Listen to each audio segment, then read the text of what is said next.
balance ninyo. At dito, this offer is valid for new users who not have used the service before. You can only be redeemed once. You must enter your valid information if requested, yan ganyan. So, ayan siya.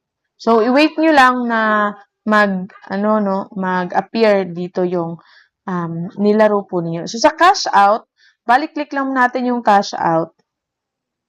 Tapos dito, may direct payment sila sa PayPal. Sa PayPal, kailangan mo lang ng 150 pesos para makapag-cash out ka.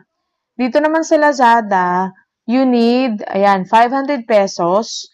Dito naman sa GCash, you need 200 pesos. May Zalora, Maxis, Vikings, ayan siya. So, ito yung mga mode of payments po dito. Meron din pong Grab, 150.